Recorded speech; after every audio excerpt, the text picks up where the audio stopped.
Good afternoon, ladies and gentlemen.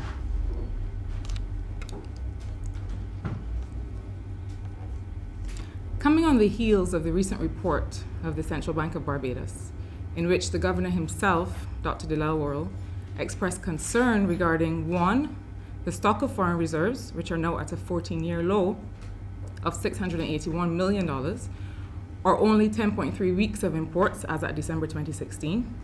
Two, the high public debt and government's now chronic deficit. Three, the sustained pressure on the central bank to continue to finance government spending. The suggestion by the Prime Minister in his recent remarks to the Chamber of Commerce luncheon that the Barbados economy is somehow, nonetheless, in recovery is quite alarming. The question is recovery for whom and benefiting who?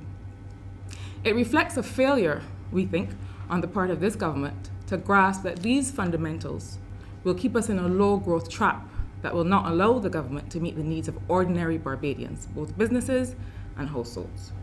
The Prime Minister and his government are clearly disconnected, as usual, with how this fractured economic environment is affecting the lives of everyday citizens.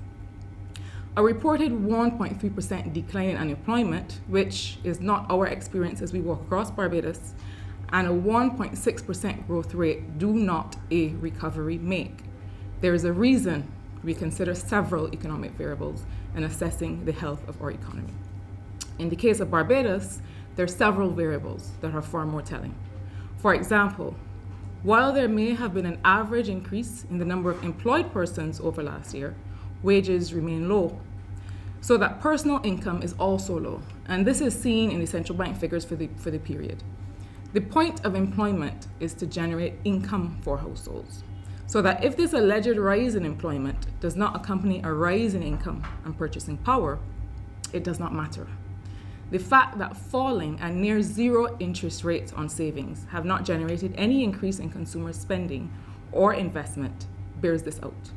In fact, while Barbadians see low to zero returns on their savings, we are not seeing what should be the flip side of this dynamic, which would be favorable interest rates for loans and increased uptake of credit by consumers and by businesses. So simply put, Bajans are not spending and they're not investing, and nor are banks really lending. So truly what we now have is a perfect storm of economic instability and economic failure. Low foreign reserves and access to foreign currency, affecting the capacity of businesses to conduct their regular business activity, and in turn, affecting their capacity to contribute to growth.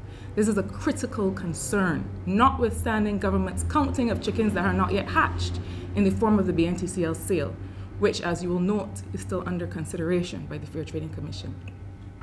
And private capital projects that have been so mired in delays and public objection that one can hardly have any hope that they will be realized in time to make any difference. Even so, the anticipated increase of $250 million to the stock of foreign reserves, given the country's current debt crisis, is insufficient to give any long-term relief or improved outlook. But above all else, the Prime Minister must know that hope is not a strategy. High deficit that continues to be borne on the one hand by the Central Bank of Barbados, affecting the stability of our currency, and on the other hand by the National Insurance Scheme, threatening the sustainability of the scheme and the future of thousands of Barbadians. Now let us be clear, despite claims to the contrary, a country's social security scheme cannot continue indefinitely to prop up the government's mismanagement of the country's finances. There are liquidity limits to the scheme. There are asset concentration limits that must be accounted for.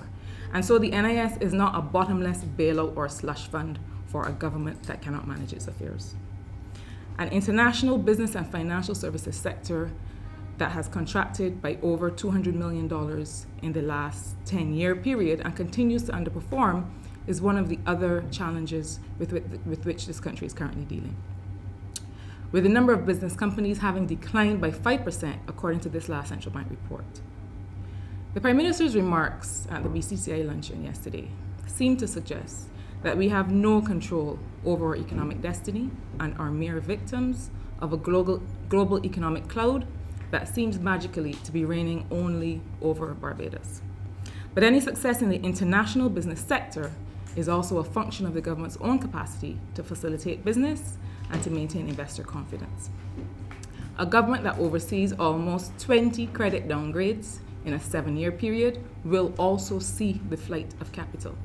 A government that cannot successfully implement a single adjustment program out of 6 attempts must take some responsibility for its own economic mismanagement rather than suggest that we exist solely at the mercy of external circumstances. A government that admits, as the Prime Minister does in his recent remarks, to an over-reliance on tourism and on a small number of traditional trading partners must demonstrate some capacity to tie real future growth to new sectors and markets that hold the possibility of decent employment for Barbadians. And so a final word on productivity, to which some attention is now being paid as key to economic recovery. It is true that productivity and competitiveness are important in both the public and private sector. It is also true that productive employees are those that are appropriately engaged and informed by government through their unions and employee associations. Productive employees are those who receive the necessary information to properly represent workers' concerns and welfare. This does not obtain in Barbados today. Furthermore, workers' productivity in their respective sectors relies on the productivity of other factors, such as technology and infrastructure. So a worker who cannot count on adequate water supply in the morning and evening, reliable public transport, a safe road network, or appropriate health and sanitation conditions at home or in the workplace will not be at his or her most productive.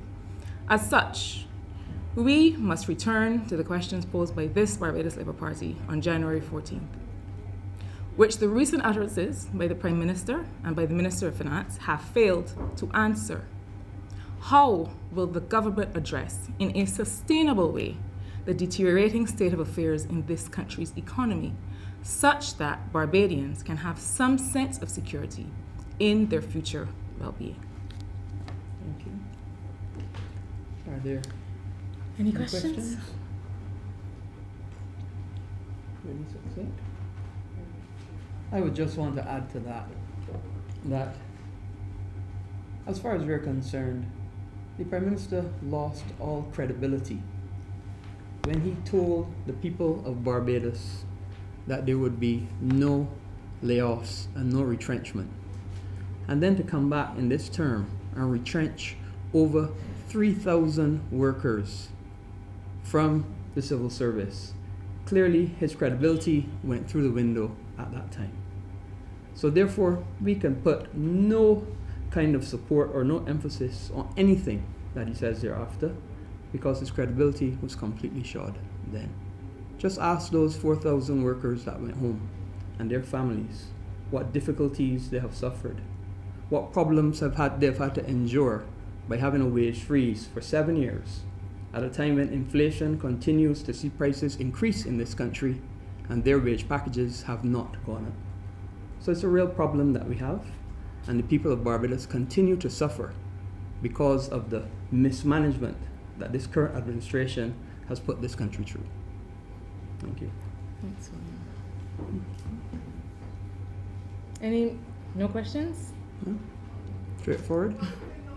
Just to add a quick note, if I can, that we really have to interrogate the data that we get, the information that we are getting in support of this supposed economic recovery.